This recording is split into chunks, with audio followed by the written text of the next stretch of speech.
This channel does not promote any violent, harmful, or illegal activities. All content provided by this channel is meant for an educational purpose only.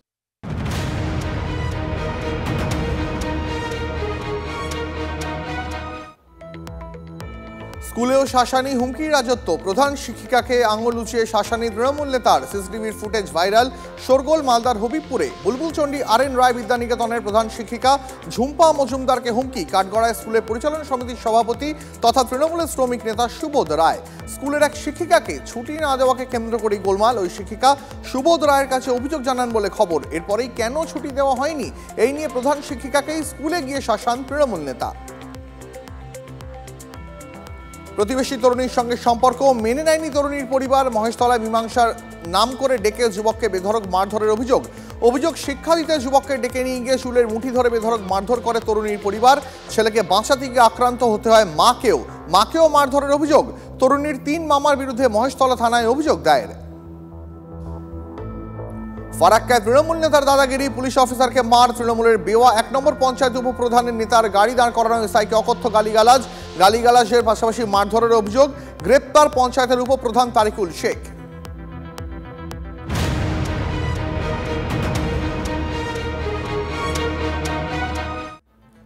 Double special তো শুরু করবোই, তবে তার আগে এই মুহূর্তের সব থেকে বড় আপডেট, সব থেকে বড় ব্রেকিং জানাই আপনাদের। বেলঘরিয়ায় মদ্যপানের প্রতিবাদ করা শিক্ষককে মারধর, গ্রেপ্তার আরো 2। এই মুহূর্তের সব থেকে বড় খবর, যা প্রথম TV9 বাংলা ব্রেক করছে এই মুহূর্তে। বেলঘরিয়ায় শিক্ষককে মারধর, গ্রেপ্তার করা হলো আরো 2 জনকে। প্রকাশ্যে মদ্যপানের বিরোধিতা করেন ওই শিক্ষক, তাকে মারধর করার অভিযোগে আগেই এক তরুণকে গ্রেপ্তার করা হয়েছিল, এবার গ্রেপ্তার করা হলো আরো 2 জনকে। বিস্তারিত জানবো আরো ইন ডিটেল। আমাদের প্রতিনিধি অনন্ত রয়েছেন আমাদের সঙ্গে। অনন্ত, কি খবর পাওয়া যাচ্ছে পুলিশ সূত্রে? যে বিভিন্ন জায়গায় তল্লাশি চালিয়ে, অর্থাৎ মাদিরা যাকে গ্রেপ্তার করেছে, যে মহিলাকে মাদিরা মুখার্জি, তাকে জিজ্ঞাসাবাদ করে পুলিশ আরো 2 জনের সন্ধান পায়।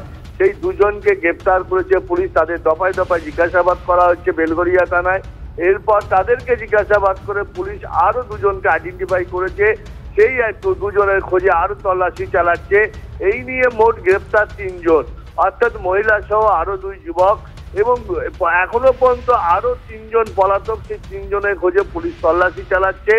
পুলিশের সূত্রে যেটা জানতে পারছি, তারা পুরো বিষয়টা তাদের লোকেট করে ফেলেছে, তাদের মোবাইল টাওয়ার, এবং তাদেরকে আইডেন্টিফাইও করে ফেলেছে।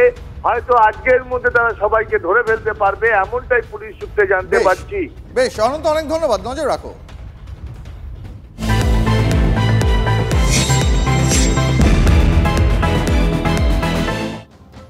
আর এবার ডাবল স্পেশাল। সারাদিন অনেক খবর তো আমরা দেখাই, কিন্তু সেই সব খবরের মধ্যে থেকে ঝাড়াই বাছাই করে এমন কিছু খবর যা আপনার জানা দরকার, সেই সব তথ্য আজ জানাবো আপনাদের। সারাদিন দিনভর হাজার হাজার খবরের ভিড়ে স্পেশাল খবর বাছাই করা আপনার জন্য, জেলা থেকে দুনিয়ার খবর। আজ আমাদের নজরে কোন কোন খবর থাকছে দেখাবো আপনাদের। আজকে শুরুতেই আমাদের প্রথম ইস্যু দেখাবো আপনাদের, করকাণ্ড।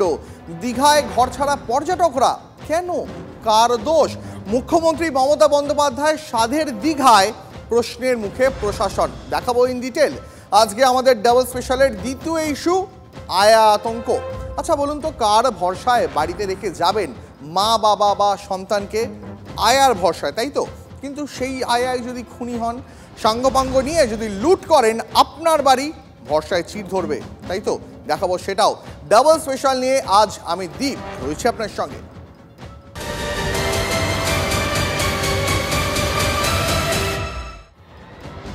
দেখুন, দীঘা আর বাঙালি শব্দ দুটো একে অপরের পরিপূরক। সমুদ্রের উত্তালে ঢেউয়ে নিজেকে ভিজিয়ে তৃপ্ত হননি এমন বাঙালি বোধহয় খুঁজে পাওয়া দুষ্কর। কিন্তু সেই দীঘাতেই তো এখন বিতর্কের উত্তাল ঢেউ। সৌজন্যে দীঘা শঙ্করপুর উন্নয়ন পর্ষদ। ট্যুরিস্ট ট্যাক্স জমা দেয়নি হোটেল, আর তার খেসারত কাকে দিতে হচ্ছে? পর্যটকদের। আচ্ছা, এটাও সম্ভব? জানি এটা ভাবতে মানতে আপনাদের কষ্ট হচ্ছে, কিন্তু এটাই সত্যি। আগে আপনাদের দেখাই পরিষ্কার করে যে ঠিক কি ঘটেছে, তারপর আরো বিস্তারিত রিপোর্ট দেখাবো। আমরা জগন্নাথ দর্শনে গেছিলাম, আর জগন্নাথ দর্শনের মাঝখানে আমরা তখন আছি, তখন ফোন করেছি হোটেল কর্তৃপক্ষ। সেই জায়গা থেকে না পাচ্ছি পিছনে আসতে, না পাচ্ছি সামনে যেতে। যা হোক করে সামনে থেকে এসে আমরা এখানে আসি অটো ভাড়া করে। তারা তড়িঘড়ি একদম এসে তা আপনার এসে দেখছি যে আরও যারা ছিল তারা ব্যাগ সব বাইরে আছে।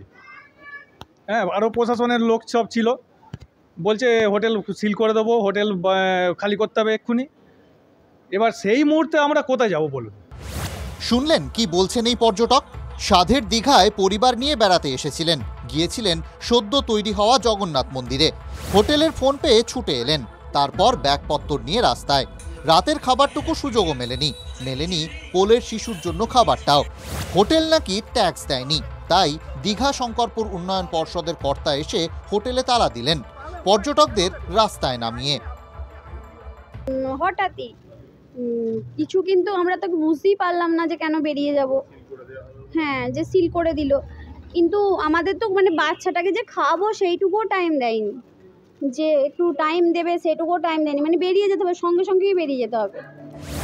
দীঘা বেড়াতে গেলে 18 বছরের বেশি বয়স্কদের ট্যাক্স দিতে হয়, মাথা পিছু 10 টাকা। দীঘা শঙ্করপুর উন্নয়ন পর্ষদ কাজ শুরু করার পর থেকে এই কর লাগু আছে। নিয়ম, দীঘায় পর্যটকরা বেড়াতে গেলে যে হোটেলে থাকবেন সেই হোটেল কর্তৃপক্ষ এই কর পর্যটকদের থেকে আদায় করবে এবং কর দীঘা শঙ্করপুর উন্নয়ন পর্ষদকে জমা করবে। অভিযোগ, অনেক দিন থেকেই একাধিক হোটেল এই কর জমা করেনি। কর জমতে কোথাও 50, কোথাও 60,000 টাকা বকেয়া। জনতা হোটেলকে কর দিচ্ছে, কিন্তু হোটেল যদি কর জমা না দেয় তার দায় কি পর্যটকের? দেখুন, বাচ্চা কাচ্চা সব নিয়ে, ছোট ছোট বাচ্চা নিয়ে, হ্যাঁ, আমরা যে এই যে হ্যারাসমেন্ট হয়েছি, এটা প্রশাসনের রাত্রের বেলা কি আরও দরকার? জগন্নাথ মন্দির দীঘার পর্যটন মানচিত্রে নতুন পালক যোগ করেছে। মুখ্যমন্ত্রী মন্দির উদ্বোধনে বলেছিলেন, এক তীর্থস্থান হিসেবে সমুদ্র তটিনীতে, সমুদ্র তরঙ্গে, এক ধর্মীয় তরঙ্গের, পর্যটক তরঙ্গের উন্মাদনার প্লাবন তৈরি করবেন। বাংলার পর্যটন মানচিত্রে দীঘাকে বারবার গুরুত্ব দিয়েছেন মুখ্যমন্ত্রী মমতা বন্দ্যোপাধ্যায়। সেই দীঘাতে পর্যটকদের হেনস্থা আর অভিযোগের তীর প্রশাসনের দিকেই। বিতর্কের ঢেউ যে অন্য মাত্রায় পৌঁছবে তাতে আর সন্দেহ কি? যে দীঘায় সবাই সমুদ্রের ঢেউ দেখতে যান, সেই দীঘাতেই বিতর্কের ঢেউ। প্রতিদিন হাজার হাজার মানুষ যেখানে ছুটে যান, সেখানে কিনা প্রশাসনের হাতেই হেনস্থা হতে হলো পর্যটকদের। হোটেল কর্তৃপক্ষের বিরুদ্ধে অভিযোগ, তারা কর জমা দেননি। আমরা এই নিয়ে কথা বলি দীঘার হোটেল কর্তৃপক্ষের সঙ্গে, শোনাবো আপনাদের তাদের যুক্তি। রাতের অন্ধকারে যে ডিএসডিএ কাজটা করেছে সেটা আমরা তীব্র প্রতিবাদ জানাচ্ছি। এই কাজটা যদি দিনের বেলা 9টা থেকে 10টার মধ্যে করতো, এই পর্যটকদের এই হয়রানিটা হতো না। যে তাদের স্টাফ, সে টাকা তুললো, সে অনৈতিক কাজ করলো, তার জন্য কর্তৃপক্ষ কেন দায়ী হবে? এবং সবথেকে বাজে জিনিস, যে স্বপ্নের শহর দীঘা, সেটা তো মমতা ব্যানার্জির উন্নয়নের জন্য স্বপ্নের শহর দীঘা হয়েছে। মমতা ব্যানার্জির এত উন্নয়ন, এত পরিকল্পনা, আর সেখানে তার অধস্তন অফিসাররা যদি এই ধরনের হোটেলে এবং ট্যুরিস্টের সঙ্গে এই ধরনের আচরণ করেন, তো এ তো দুর্ভাগ্যজনক। হোটেল মালিক এবং হোটেল সংগঠনের কথার দুটো সূত্র পাওয়া যাচ্ছে। প্রথমত, সব হোটেল এখনো এক ছাতার তলায় আসেনি, আর দ্বিতীয়ত, কেউ টাকা তুলেছে কিন্তু সময় মতন সেই টাকা জমা দেয়নি। তাহলে টাকা তুলেও সেই টাকা জমা করেননি কেন? কে করেছেন এই কাণ্ডটা? রামনগরের বিধায়ক এবং রাজ্যের প্রাক্তন মন্ত্রী অখিল গিরির কথায় বিষয়টা আরও স্পষ্ট হলো। বলতে পারেন রাজ্যের বিধায়ক রাজ্যেরই এক সংস্থার বিরুদ্ধে অভিযোগ তুলে দিলেন। ওই হোটেলের লোকেরা দিয়েছে, মালিক দিয়েছে, কিন্তু যে কালেকশন করেছিল সে ঠিক সময় মতো জমা দেয়নি। এটা ভুল হয়েছে ডিএসডিএর, এটা দেখে নেওয়া উচিত ছিল। তা সত্ত্বেও পর্যটকদের বার করে হোটেল বন্ধ করে দেওয়া, তালা দেওয়াটা, এটা গুরুতর অন্যায়। তারপরেই যখন বুঝতে পেরেছে যে এটা প্রতিবাদ করেছে কয়েকজন স্থানীয় যুবক, তারপরেই যখন বুঝতে পেরেছে, তারপরে এসে ওই ডিএসডিএর পদস্থ কর্মচারী এসে তালা খুলে দিয়েছে। অখিলগিরির কথা যদি ঠিক হয়, তাহলে তো সর্ষের মধ্যেই ভূত। জনতার কর তাহলে যাচ্ছে কার পকেটে? দীঘার এই করকাণ্ড বিরোধীদের হাতে নয়া অস্ত্র তুলে দিচ্ছে। দীঘা থেকে রাজ্য সরকার যেভাবে তোলা তুলতে চাইছিল, সেই তোলা ঠিকঠাকভাবে পাচ্ছে না, তাই জেলা শাসককে এই দীঘা শঙ্করপুর উন্নয়ন পর্ষদের তার মাথায় রেখে প্রত্যেকটা হোটেলগুলোতে করের নাম করে রীতিমতো তোলাবাজি করা হচ্ছে। পর্যটকরা যারা এসছেন তারা তো কোন হোটেলের কর বাকি আছে কোন হোটেলের কর বাকি নেই সেটা তো তাহলে দীঘা শঙ্করপুর উন্নয়ন পর্ষদ থেকে আগে ভাগে নোটিশ জারি করে সেই হোটেলের সামনে হোর্ডিং টাঙানো উচিত ছিল। পর্যটকের এখানে দোষ কোথায়? দীঘা শঙ্করপুর ডেভেলপমেন্ট অথরিটি পর্যটকদের উপর হেনস্থা করে কি বোঝাতে চাইছেন? দীঘার পর্যটন শিল্পকে ধ্বংস করতে চাইছেন? হোটেল অ্যামিউজমেন্ট ট্যাক্স দেয়নি, আর তার জন্য পর্যটকদের হেনস্থা করার অধিকার কে দিয়েছে? আপনাদের লজ্জা লাগা উচিত। যাবতীয় অনিয়ম বেনিয়মের নিট ফলটা কি? হোটেল ছেড়ে রাত দুপুরে রাস্তায় নেমে আসতে হলো পর্যটকদের। সূত্রের খবর, প্রশাসনের উপর মহল পর্যন্ত কিন্তু এই খবর পৌঁছে গেছে। উপর মহল এই আচরণে বেজায় খাপ্পা। জেলাশাসক নিজে জানিয়েছেন অনেক হোটেলের ট্যাক্স বাকি, এটা সত্যি কথা, কিন্তু পর্যটকদের এভাবে রাতের বেলায় রাস্তায় নামিয়ে দেওয়া কোনো মতেই উচিত কাজ হয়নি। তদন্ত হবে। কর সংগ্রহ অভিযান আপাতত বন্ধ রাখা হয়েছে। আর অন্যদিকে দীঘা শঙ্করপুর উন্নয়ন পর্ষদ মুখে কুলুপ এঁটেছে। পাবলিকের দেওয়া কর প্রশাসনের কাছে পৌঁছবে, তাতে কোনো সমস্যা থাকার কথা নয়, কিন্তু যারা কর দিলেন তাদেরকেই হেনস্থার মুখে পড়তে হবে। পর্যটকদের কাছে এটা তো বিনা মেঘেই বজ্রপাত।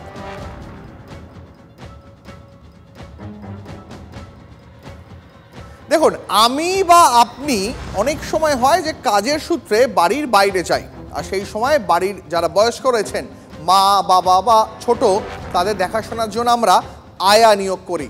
কিন্তু যে বিশ্বাসে ভর করে নিয়োগ করা হয় সেই বিশ্বাস বজায় থাকছে কি? পঞ্চশায়রের ঘটনা কিন্তু সেই প্রশ্নটাই আবার তুলে দিল। আজ ডাবল স্পেশালের দ্বিতীয় ইস্যু, আয়া আশ্রয় নাকি আতঙ্ক?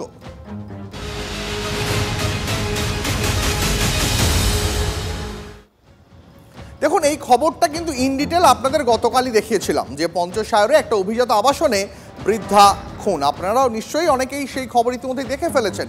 24 ঘন্টার মধ্যেই সেই খুনের কিনারা করেছে পুলিশ। অভিযোগে গ্রেপ্তার করা হয়েছে আয়া এবং তার সঙ্গীকে। উদ্ধার হয়েছে বৃদ্ধার সোনার গয়না সহ লুট হওয়া সামগ্রী। পুলিশ জানিয়েছে কিভাবে টার্গেট করা হয় জানেন? অসুস্থ বৃদ্ধ দম্পতিদের বেছে বেছে টার্গেট করা হয়, লুটের ছক কষা হয়, আর সেই জন্যই খুন। নিউগড়িয়া আবাসনে বৃদ্ধা খুনের ঘটনায় এই বাড়িতে আয়া হিসাবে সদ্য কাজে নিযুক্ত হওয়া আশালতা সর্দার এবং তার পুরুষ সঙ্গী মোহাম্মদ জালাল মিরকে গ্রেপ্তার করেছে পুলিশ।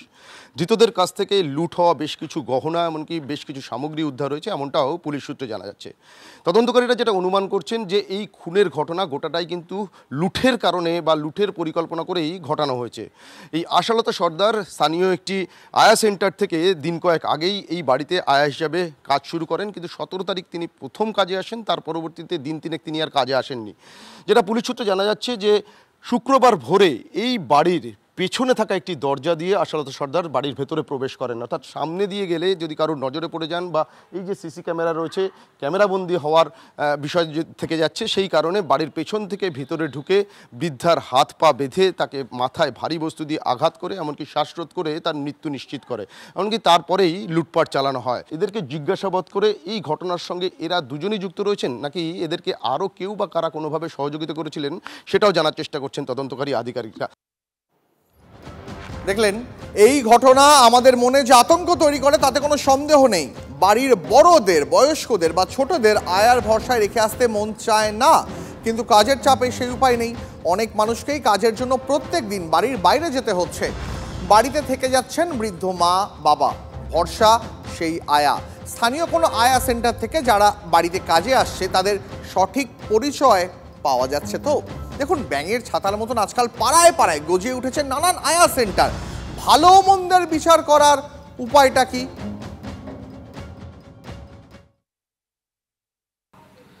শহরের বিভিন্ন প্রান্তে ব্যাঙের ছাতার মতন গজিয়ে উঠেছে একাধিক নার্স ও আয়া সেন্টার, এবং তারা এসে আমাদের বাড়ির বয়স্কদের রীতিমতন দেখভাল করছেন। এমন অনেক পরিবার রয়েছে, বিদেশে থাকে সন্তান, কিন্তু বাবা মা টেক কেয়ার করছেন কোনো এক আয়া। এরকম চারদিকে বিভিন্ন পোস্টার দেখা যাবে শহরের বিভিন্ন জায়গায়।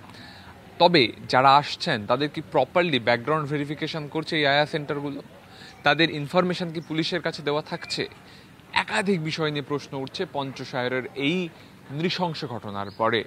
সেখানেই কিন্তু বিশ্বস্ত সেন্টার থেকেই কিন্তু এই ধরনের অ্যাটেন্ডেন্ট নেওয়ার পরামর্শ দিচ্ছেন পুলিশ কর্তারা।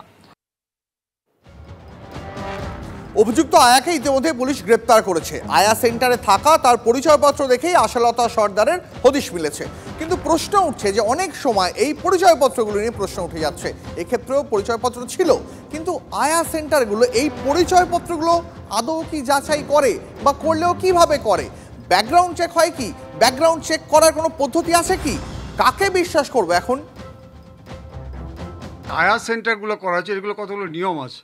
নিয়ম হচ্ছে কারা আসছে, কোথায় আসছে, এবং সেটা যারা যারা নাকি ওখানে লিস্টেড হয় লোকাল থানাকে জানানো, এটা হচ্ছে নিয়ম। যদি আজকে যেখান থেকে নেয় তারা যদি পুলিশকে একটা ইন্টিমেশন দেয়, তাহলে কিন্তু অনেকটা কাজ হয়। কেন বলুন তো? যে আয়াটা যাচ্ছে সে যদি জানতে পারে যে আমি ওখানে কাজ করতে যাচ্ছি, আমাকে অ্যালার্ট হতে হবে, আমি এখানে কোনো অন্যায় কাজ করতে পারবো না, তাহলে অ্যালার্ট হতে পারে। এবার খুব দ্রুত একটা পরিসংখ্যান দিয়ে আপনাদের। কয়েক বছর আগে সংসদে একটা প্রশ্ন উঠেছিল গোটা দেশে প্রবীণ নাগরিকদের উপর ঘটে চলা অপরাধের সংখ্যা নিয়ে। লোকসভায় রাজ্যভিত্তিক সেই রিপোর্ট পেশ করা হয়েছিল। সেই রিপোর্টটা এই মুহূর্তে দেখাচ্ছি আপনাদের। 2018 সালে পশ্চিমবঙ্গে প্রবীণ নাগরিকদের উপরে অপরাধের অভিযোগ দায়ের হয়েছিল 245, গ্রেপ্তার হয়েছিলেন 161 জন। 2019-এ সেই সংখ্যা বেড়ে হয় 353, গ্রেপ্তার করা হয় 239 জনকে। আর 2020-তে সেই সংখ্যা কিছুটা কমে হয় 344, গ্রেপ্তারের সংখ্যাও কমে 183। যেহেতু আমাদের একটা বন্ধু অ্যাপ আছে যেখানে পাবলিক কিভাবে এই ডেটা আমাদের সঙ্গে শেয়ার করতে পারে, যাতে আমরা প্রপারলি টাইমলি ভেরিফাই করতে পারি ক্রেডেনশিয়ালস, সেগুলো আলোচনা হয়েছে। আমরা 2-1 দিনেই ওই ডিটেলসটা পাবলিকের মাধ্যমে আমরা দিয়ে দেবো, সো দ্যাট ওদের ডিটেলস আমাদের কাছে টাইমলি চলে আসে অ্যান্ড আমরা ভেরিফাই করতে পারি। প্রণামে যারা পুলিশ পার্সন যারা অ্যাসোসিয়েটেড আছেন ওদেরকে আমরা বলবো আরও একটু এটা স্ট্রেনথেন যদি করা যায়, আরও যোগাযোগ যদি বাড়ানো যায়, অ্যান্ড এটাতে আরও বেশি লোককে যদি ইনক্লুড করা যায়।